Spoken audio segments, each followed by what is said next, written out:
Welcome to another episode of Wrestling with Memories. I am your co-host, Wax the Brain Hussein, and I'm joined by Fash, the $1 Million Fan.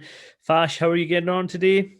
I'm good. I'm good. It's been a busy week or so, but all primed as ever to focus on the day job right now, which is this podcast. And there's lots of interesting things to talk about yet again. I'll tell you what's really interesting, Fash. It's the shade of pink that you're wearing today. Well, as you know, I know we're going to discuss Bret Hart as part of the festivities, so I thought I had to pay a tribute to Bret. And I've kind of heard your last few episodes. You've been wearing really bright clothes, and you've been really vibrant.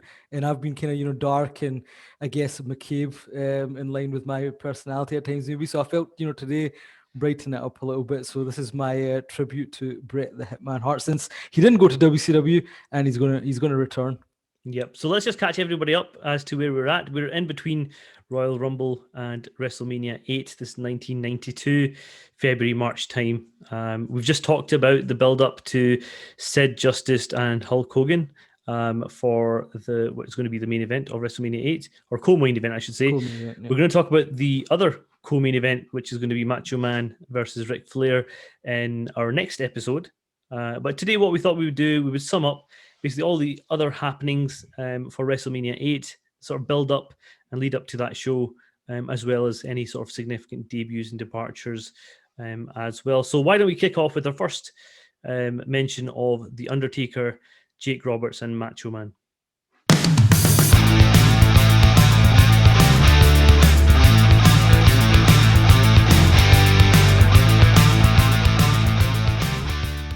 As you say, there was lots of things happening. We've discussed one of the main events, but the Saturday night's main event show that we kind of name checked last time, there was lots of changes here. And I just find this whole time quite intriguing, because you start off with a certain plan, in terms of what the card for WrestleMania is going to be.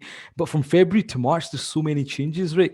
And that show they had actually supplemented a lot of that and actually led to the changes. So as you'd mentioned on that show, you had Sid Justice and Hulk Hogan against Ric Flair and The Undertaker, right? So now we know part of that equation, Sid and Hogan are going to have a match, Ric Flair and Hulk Hogan aren't. So they were only advertised for about a week. And then we move to this other situation. We've got a co-main event. So as you say, Randy Savage then is announced as Ric Flair's challenger. And just behind this, we didn't mention it last time, but the reason Jack Tunney does this is because he feels that Sid's challenged his integrity, and therefore he's going to make these matches to show that he's not biased towards Hulk Hogan. But The Undertaker's the odd one out right now, right? He doesn't have a feud then. He's been feuding with Sid to a degree. He's been feuding with Hulk Hogan. What happens with him? And there's going to be a pivot here as well. So up to this point, when we think of The Undertaker, and we've spoken so much about this in the archives, him and Jake form this unholy alliance. Starts off, they're supposed to feud with the Ultimate Warrior. Warrior disappears. Then they crash a wedding. You think they're going to feud with Sid Justice. Sid gets injured. Then Jake moves to Randy Savage. The Undertaker moves to Hulk Hogan. And, up to the Royal Rumble, no real changes. But we hit this point, and I see that Saturday night's main event, and actually things do move quite a bit. And I'll let you run with that in terms of what happened there, because I know the Macho Man Jake Roberts feud is, as we've learned, one of your absolute favorites. Absolutely, and we talked about that in detail in our archive, so do check out our previous episode if you haven't already. So what we're talking about here is Saturday night's main event. We've got the final match between Macho Man Randy Savage and Jake Roberts.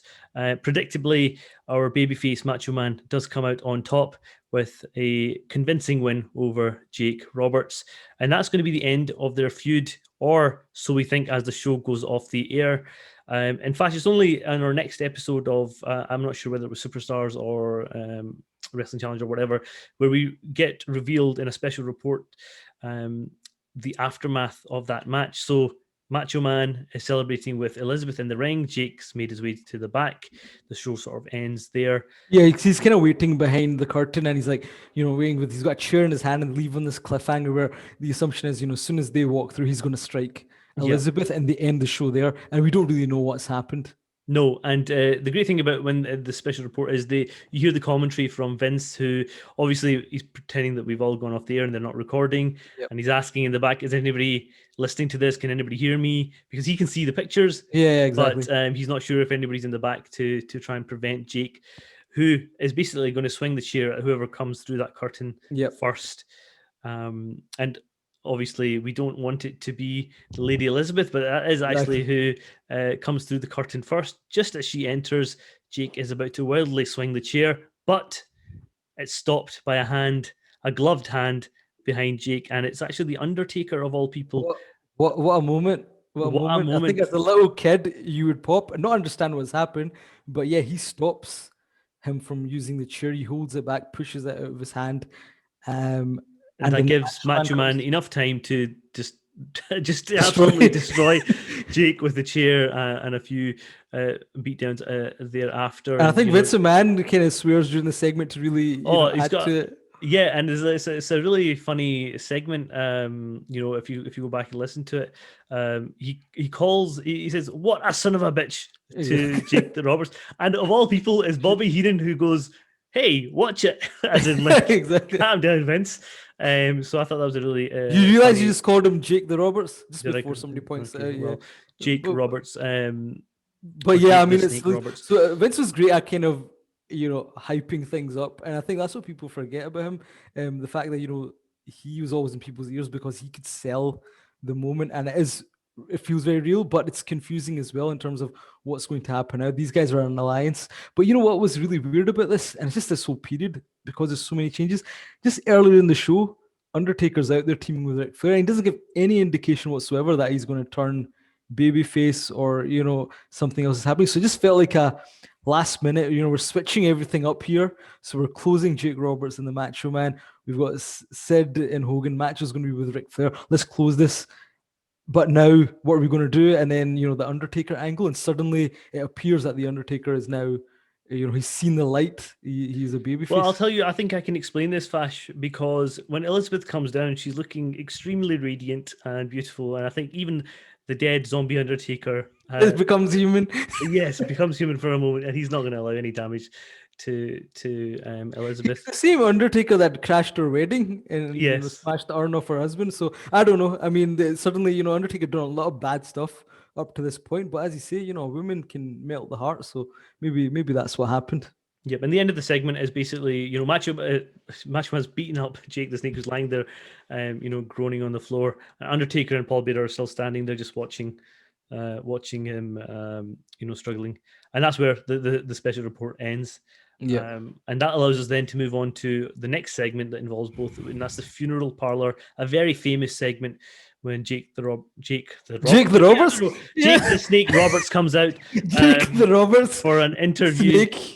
with Paul Bearer, Yeah. and he's very unhappy, and he's asking where is the Undertaker. He wants to ask him a few questions. What side is he really on? And interesting, we talked about this. Why do they all get? He's looking at the specific coffin, the standing coffin that Undertaker Yep. usually comes out of. He doesn't actually come out of that one this time, but it's an interesting segment. It's a great story that they've continued that because it's like everyone keeps turning up to. I mean, why would you turn up to the funeral parlor anyway? If we're getting away Yeah. from kayfabe and Joe, they keep turning up to this place where it never ends well for whoever turns up, right? Unless they're mates with Paul Bearer, so they still come. But yeah, they're checking around. But I say a great segment because eventually the Undertaker does come out and there's this big face off. And it's actually, very subtle storyline because like I said, they've been in alliance for several months now. And Jake does ask him, essentially, whose side are you on? And the Undertaker gives a classic reply saying, not yours, in a very Undertaker baritone. And the crowd pops as you'd expect. And that solidifies, okay, the Undertaker has now turned to the light. Yep, but that's not all. Jake, who is a very smart individual, as we already know, he grabs the urn from Paul Bader and takes it over towards the casket, the open casket, and somehow he manages to get Undertaker who's sort of leaning into the casket, his hand caught in the casket as he shuts down the coffin. Yeah, I think what he does from memory here is, as you say, he's got the urn. I think he drops the urn in the casket. the The Undertaker's casket, going reaches to out. reach it, and then yeah, he locks his hand in it. Which is a very impressive looking stunt, because even now when I watched it back, I couldn't quite work out how they did it. But Yeah, when I was a kid, I thought, "Whoa, his hand is mashed in jammed. the." Yeah, And it's not the end, because then he takes a steel chair or a wooden chair, I can't remember which one, and yeah, smashes the Undertaker a couple of times. Undertaker sells briefly, but the aura of the Undertaker is so great, he gets back up on his feet, and that leads to the sort of one of these memories that that always stays with you is he's trying to go after Jake, but he's dragging along the coffin with his hand that's caught in the coffin, and it's just an amazing sight.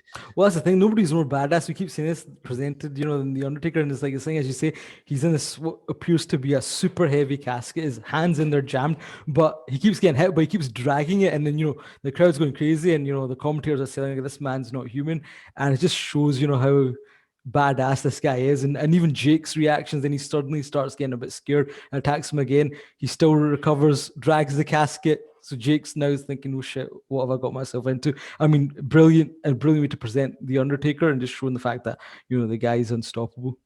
Indeed, and I mean they don't see much of each other, and for the rest of the build up to WrestleMania, Yeah. but there's lots of promos between, between shows, and they're both excellent on the mic in different ways. Obviously, Jake's got that really quiet voice that it's got a lot of intensity to it. And Undertaker only has a couple of sentences at Yeah. most, but he lifts his head, he says what he needs to say, and then Yeah, Paul ducks his Bear's head doing down. a lot of it, and yeah, I mean Jake as ever can sell a feud unbelievably well, and it's a nice transition from him from moving from the Macho Man into this, and yeah, he's various things he says he's going to do, and at WrestleMania he's going to basically teach the Undertaker a lesson, and we've got this big match, Undertaker's second WrestleMania match coming up, and Jake Roberts. Well, there'll be some stuff happening with him, but this was I think a really good angle, a good transition for both. I still don't think it made sense in many respects in terms of because it was such a change. Because I think we've talked about this before. If things would have went how you would initially thought storyline wise, this probably would have been Sid and the Mhm. Undertaker. And as we've discussed before, we probably don't have a streak then, No. because Sid probably would have won by disqualification or count out if not by pinfall. So in a way, the legend's going to continue because of these changes, but a great angle and a huge development, because as we know, the Undertaker's going to become such a huge baby face from Yes, let me ask you, Fash. I mean, do you think this was the right time to turn Undertaker babyface? Maybe not the way you would have done it, if maybe it didn't make sense. But do you think this was the right time, and why do you think they chose this particular moment to do it? Yeah, I think it was. I mean, you hear the reactions he was getting. I mean, from 91, he was Yeah. getting amazing babyface reactions. So I think, it made sense. At the time, you probably would have thought, how is it going to work if he's a good guy? But yeah, they did well. Why they did it? I think the why is in the fact that we weren't going to get Ric Flair and Hulk Hogan, which then changed everything else. I think, if that change hadn't happened, we probably would have got the end, the culmination of Jake Roberts and Macho Man at WrestleMania, and Undertaker does, something with Sid.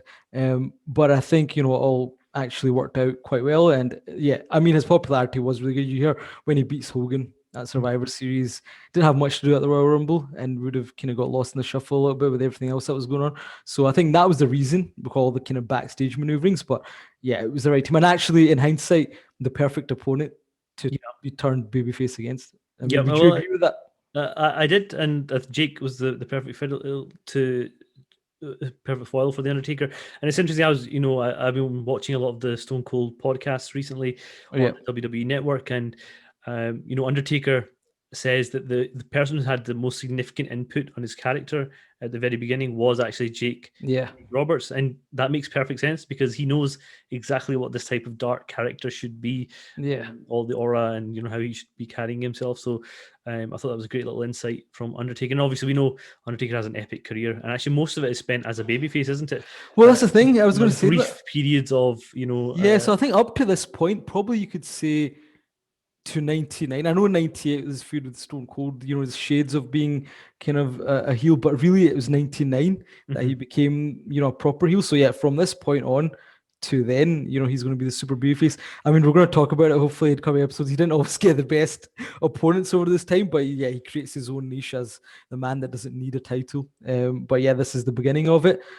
So yeah, definitely a key memory for us growing up when this happened. This angle, I still remember it vividly, and the Undertaker. And as little kids, right? Let's face it, most people shit themselves when they saw the Undertaker. So the fact that he was a good guy now gave us some comfort as well that he was on our side.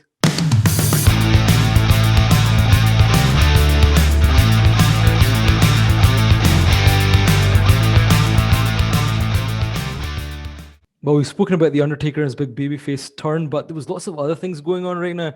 Going back, revisiting it, just so many changes, developments. And one of them is Shawn Michaels. We've discussed his heel turn already and, destroying Marty Jannetty. He's got a new look. He's got new music. He's kind of made a little appearance at the Royal Rumble where, as you said, he tried to do lots of things in a short period of time to be noticed. But just leading into, in February and leading into WrestleMania, suddenly we see Sensational Sherry on the funeral parlor again. And she announces that, her teddy bear has let her go. She's no longer with Ted DiBiase and she's going to manage somebody new. Well, she's kind of smitten with somebody and, she's fallen in love. And we find out it's none other than Shawn Michaels.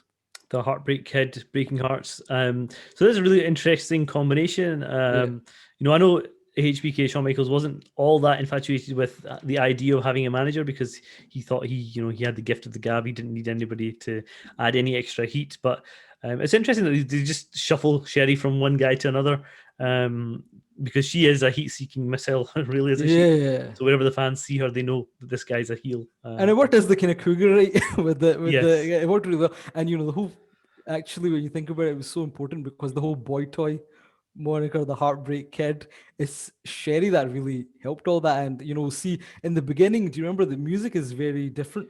Because the very first time he comes out, it's like a classical piece that they're playing, just completely at odds. And it's a couple of shows later where he gets his, his proper music. And she's singing it. So the initial version of it is Sherry singing it, not Shawn. Shawn sings it later on after, this all comes to an end. So, she was very important as this kind of mouthpiece for him. And, playing off him, being this, I'm the Heartbreak Kid, the boy toy. So it worked really well. And interestingly, what Shawn has said is in reality, this was really good for him because he didn't feel that everyone was going to sell for him. The big heels or people weren't happy. So, he'd throw somebody out and Sherry would give them a good pasting and kind of kick them and, for real and make sure that, nobody treated Shawn badly.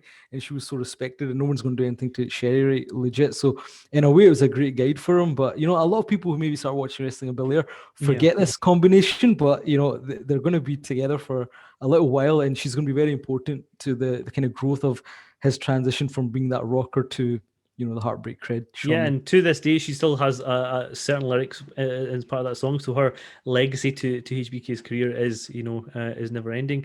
It's she also looks pretty sensational over this period as well. I don't think we appreciated it as little kids. No.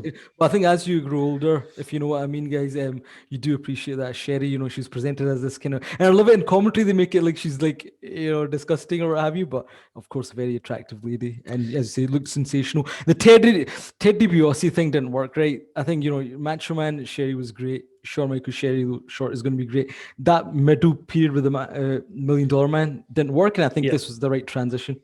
It was, and Vince was infatuated by Sherry as well. I noticed. Vince seems to be infatuated by everyone. A couple of different occasions, but it's interesting. I mean, Shawn, the whole point of the Rockers breakup was to have a Shawn Michaels Marty Jannetty match, and we'll talk maybe about Marty Jannetty in our debuts and departures section. We obviously know that doesn't happen. Check out our Rockers episode that we did a few weeks ago for all the details. So he's actually got a match at WrestleMania lined up with Tito Santana. El Matador. Matador. There's not actually that much build-up between the two, and instead, for whatever reason, Shawn Michaels is getting involved in the Intercontinental title picture between Bret Hart and Roddy Piper, which we can talk a little bit about now.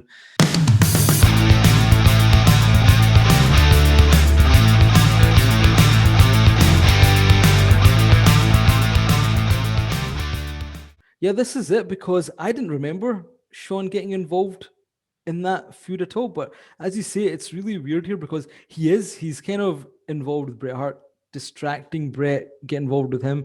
I found a match between Piper and HBK as well, which I had not seen previously. So he's kind of involved in this Intercontinental title picture and kind of talking about how he's going to take on the winner. But then they've kind of put him in this match with El Matador. And maybe the way his position was that El Matador, if he won, would get a title shot, but everybody knew that wasn't going to happen, right? But with Marty no longer being there, they've given him a match for WrestleMania against a very competent old school opponent. But yeah, he's kind of he's getting the rub. Nose in. Don't you think he's getting the rub from Bret from and different angles? Roddy? Yeah.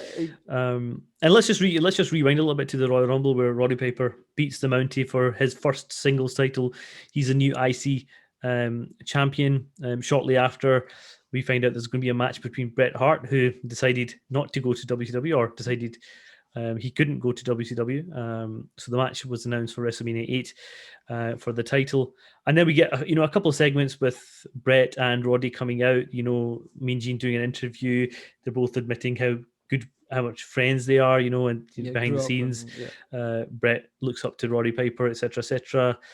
But they're going to put that aside for WrestleMania. Except there's one other interesting interview that they do. I think Roddy Piper comes out. He goes, "You know what? I've decided I'm going to pass on the match." And he's like, "I don't want to verse you, Bret, because we're friends and I know your family, etc., etc." So Bret goes, "Okay, that's fine. I assume you're vacating the title." Yeah. I wish Roddy was.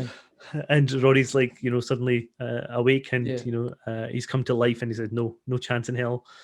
So I thought that was a great little segment. I think they started going a little bit heelish with Piper, and very subtle, assuming he's going to turn bad. But as you say, they play off the respect. Stu Hart's mentioned a few times, so that kind of whole dungeon situation. And as you say, Bret, we've discussed, his potential, debated jump to WCW at him didn't happen. So he's back, and they're inserted him straight in as the former champion. And it's interesting because this is another rare babyface versus babyface match. So if you go back, there's not been many. I'm thinking Ultimate Warrior, Hulk Hogan, big stage, and this after a while now we've got babyface versus babyface. So they're playing off their respect. They both still want crowds behind them. So it's still quite unique for the time having this good guy versus good guy. Yep. And as you mentioned, Shawn gets involved with a Bret versus Mountie match. Causes Bret to be counted out and loses to the Mountie, and only a while later in the Piper versus Shawn Michaels match, which was actually a very good match, really entertaining match. This is really still very young in Shawn's singles career. Yep. Some great work by Sherry as well. Sherry and Hot Rod as well. They get together. It's just an all round fun match. But Sherry uses her boot, or helps Shawn use the boot on Roddy Piper. The referee doesn't see it. Bret comes down the ring because he's obviously been targeted by Shawn previously. He throws a boot into the ring to Hot Rod, who uses it, and actually the referee does see it this time and gets disqualified. So HBK picks up a DQ win over the IC champion at the time. And Roddy's not very happy because he thinks Bret's done this on purpose to get him disqualified, even though he's used the boot himself. And there's a bit of a dissension. Yes, between the two, and they're just building that little tension and the heat for the match that's going to be upcoming at WrestleMania. And I guess that's why they use Shawn. We're talking about Shawn getting the rub, but now when you look at it, it's because you've got good guy versus good guy. Where does the tension come from then? So then they've inserted Shawn here to kind of just create a bit of mischief with both, and therefore that's creating the tension. So you've got somebody to boo here. It's Shawn Michaels, who's not involved. And straight away you're like, whoever wins this match, well, there's the bad guy is going to take on Shawn Michaels next. But in all of this, as we say, there's no sign of Tito Santana, so he's just, El Matador's just basically not even a side salad at this point. No, and prior to this, for some reason, they were building up to a Ted DiBiase versus Tito Santana feud, which never. Well, that's a good point. You mean, because that feud doesn't go anywhere, right? They drop it, and that's what I'm talking. Going back to this period again, there's so many things. They stop, start, and so many changes. So if you remember, Big Boss Man IRS feud goes nowhere. Ted DiBiase, El Matador outside the house shows goes nowhere, and there's a few other feuds that basically start and go nowhere either. So it just feels like it was very. They're very jumpy in terms of the booking here and what directions they're going to go into, and actually. It won't just stop here. We'll see that throughout 1992. And maybe, the backstage stuff that was going on had a role to play in that. And just feeling that certain things weren't working and they're just moving away from that. And I guess linked to that is the fact that, you've mentioned the $1 Million Man. Suddenly he and IRS both guys that were in feuds that will go out nowhere become a tag team, and they're Money Incorporated now.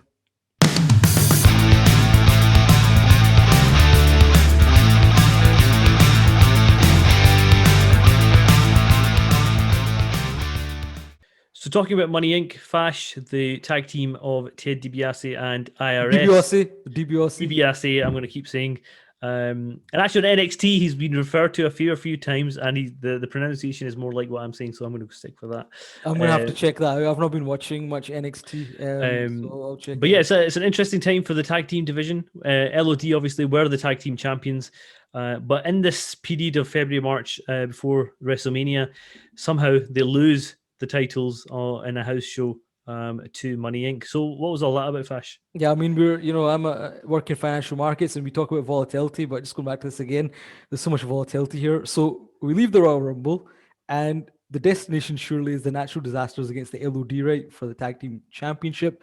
At the same time, LOD are interacting with other kind of heel teams. But yeah, suddenly on an episode of Superstars, we hear that, there was a tag team title match. It was supposed to be the Natural Disasters against the LOD, but Jimmy Hart got involved, and said, agreed with Jack Tunney, and I'm paraphrasing a little bit here, but that the Natural Disasters had too many title shots. He fits in the new team of Money Incorporated, and they announced that they were defeated. The LOD were defeated by Money Inc., and now they're the new champions. So suddenly in this update segment again, we learn that Money Inc. are the champions. We don't see any footage of this match.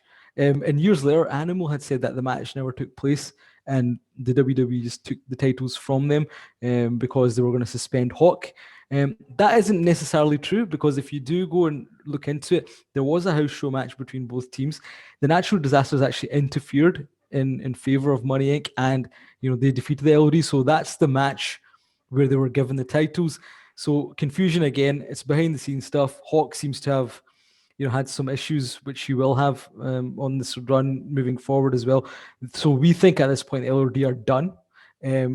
Because of the treachery of Jimmy Hart, the Natural Disasters have been screwed over. So they're good guys suddenly now.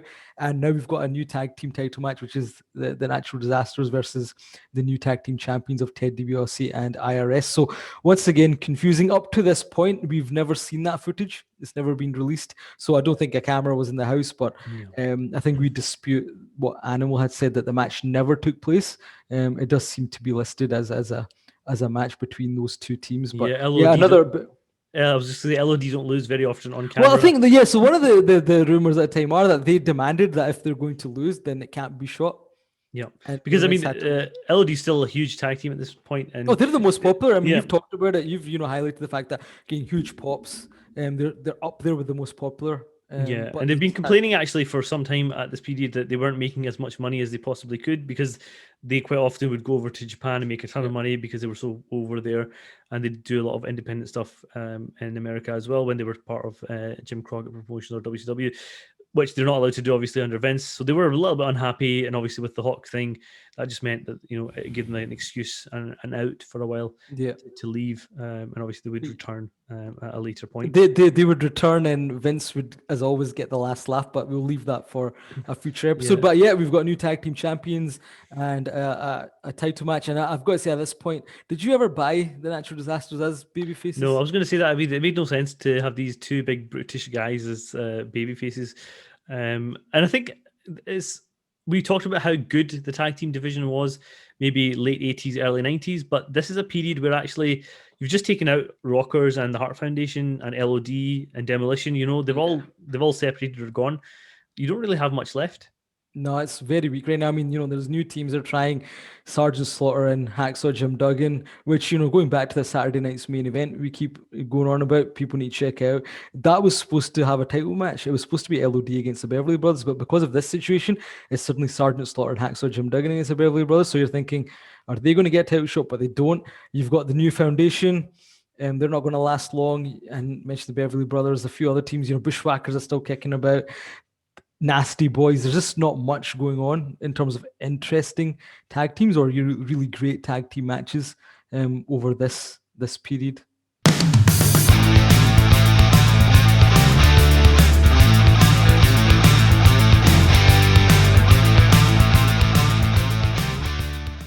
So, you know, Wax, we love to talk about debuts and departures, and there was once again lots of movers and shakers in this period. And one of your favorites at the time debuted on television. He had some dark matches, but this was his big coming out party. Yep, it was the legendary Tatanka. Legendary. Yes, legendary. He was actually invited to Raw as one of the WWE legends of the Mate, past. those shows mean nothing. They invite anyone who's been in their past as a legend, but Well, anyway, an American Indian, American native legendary character. He had a couple of skits prior to his appearance. Finally, and he was in the sort of traditional Native American garb, talking about the spirits and how they're going to see him to success in the World Wrestling Federation. And he comes out for the very first time wearing the traditional Native American headdress and the clothing and attire. And he's coming into the ring as Rick Martel is leaving the ring. And Rick Martel sees this Native Indian garb and starts laughing at him, making fun of his headdress. Tatanka does not take that very well and tries to lay into Rick Martel. And that sets up their little match that they're going to have at WrestleMania. But Tatanka would have a fairly interesting career over the next couple of years. I thought he was over, but you were not. No, I'm joking. I was jesting. I think I say from his debut to '93, he's actually super popular and his work's really good. And he was given a big winning streak. So I think he got the right push. But then it kind of falls apart a little bit later on. But I think up here he's really an interesting character. As you say, in terms of look, I think he has the red in his hair here, doesn't he? Which I think he says represented all the Indian nations. The other interesting thing is he'd been referred to as Chris Chavis in the kind of segments leading into this, the promos that they do, vignettes, we should say. But as he comes out for his debut, Vince McMahon actually explains it, saying, well, Chris Chavis has decided to take the name of Tatanka, which, represents the Indian nations, and that's what he'll be known as from there. And I think it was a good debut. He's a new, exciting talent for fans to get behind, a kind of pure babyface. And as you say, they were playing a lot of people's backgrounds in this period. So, he was now supposed to be the next kind of American Indian kind of superstar. And as you say, they put him in Rick Martel, who's a great worker for his first feud. But yeah, I think over the next year or so, Tatanka is going to be one of the kind of main upper mid card characters, and it's a shame that down the line things will kind of not be as successful for him. But yeah, we're going to talk a lot about him in the coming episodes. Yep, and talking about people with certain cultural backgrounds, and somebody who's actually had a tremendous career with the WWE thereafter, and your favorite of this period was Papa Shango. I don't know if he's my favorite, but certainly a character that I love up till now. I think they could have done so much with him. But yeah, Papa Shango debuts over this period as well. Charles Wright, if you don't know, he then went on to play Kama, the Supreme Fighting Machine. He was in Nation of Domination as Kama, Mustafa, and then his most famous character, the Godfather. So to be honest, we could do a whole episode on Charles Wright, and I think we might do something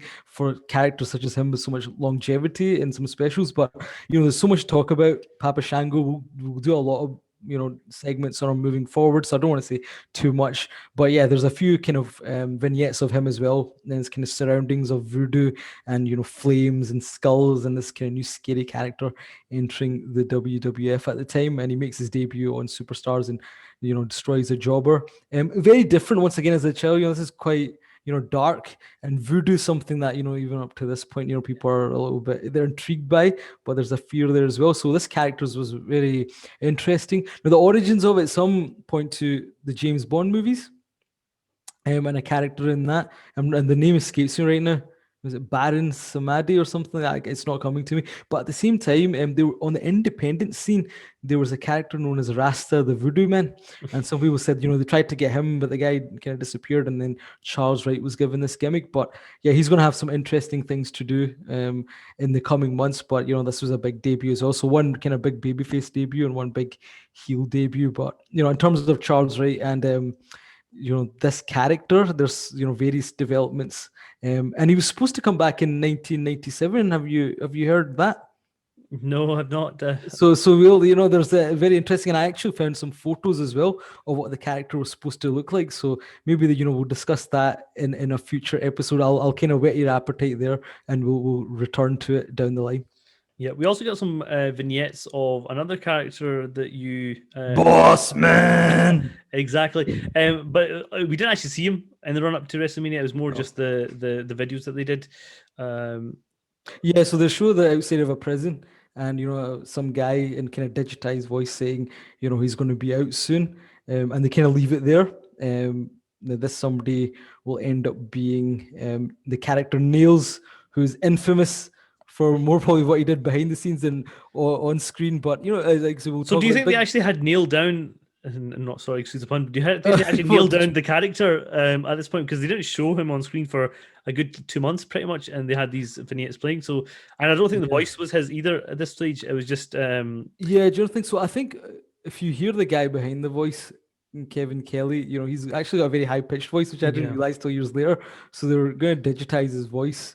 But I think at this point they had landed on him. So I think he'd, like a lot of these guys, he was having dark matches under his real name. I think, for example, we mentioned Papa Shango Charles, right? He was wrestling as Sir Charles in dark matches. And I think here they decided that, yeah, this guy would be the Nails character. But I think they were just starting the intrigue. And they weren't showing him till later on. I understand maybe that he wasn't supposed to be called Nails, and obviously they didn't give him a name here, right? And he was just going to be referred to as the convict, maybe. But I think they probably developed things as they went along in the weeks. But I think this was just something to kind of Yeah, tease. we'll get to talk about Niels a lot Yeah, over exactly. the coming Yeah. months. Yeah. So as usual, Fash, we've gone long, but very quickly, let's just focus on any of the key departures over this period. Well, your man, Jim the Anvil Neidhart, he's no longer going to be there. No, you in our previous episode, I think it was several episodes ago, had fired the man, but I told you that he'd be lasting for a few more months.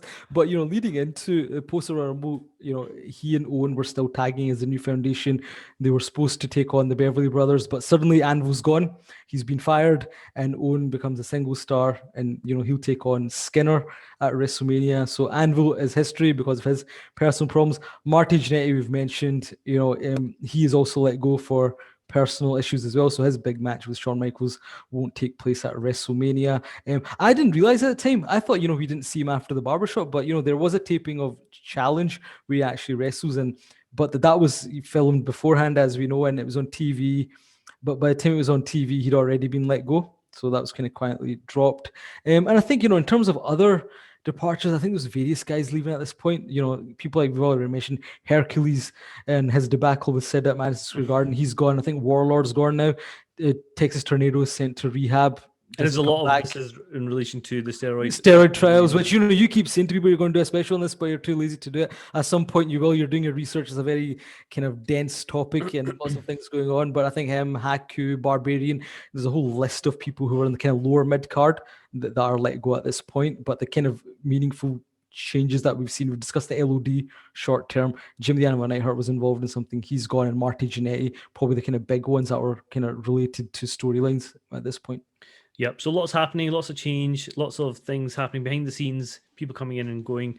And it's an odd time. It's an interesting time because it's WrestleMania 8 around the corner. And I just like to say something before you close off. It's one thing because it takes us back to our memories again. I remember at this point, you meet up and you'd be like, "Where did that wrestler go? Where did he go?" And then you just say, "Oh, he must have left," or somebody older would make up a story about Yeah. why they've left or whatever. So it was this kind of situation. We had all these new guys coming in, but you would wonder, like, where did that guy go? Last week he was around, and with a world of the internet and being young anyway, it was one of those things where you had so much intrigue around what was going on. Yeah, exactly.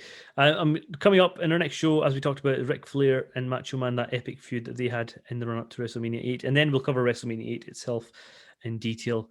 So that's what we've got to look forward to. But Fash, we can sign off for now. I'm Wax, he's Fash. This is Wrestling with Memories.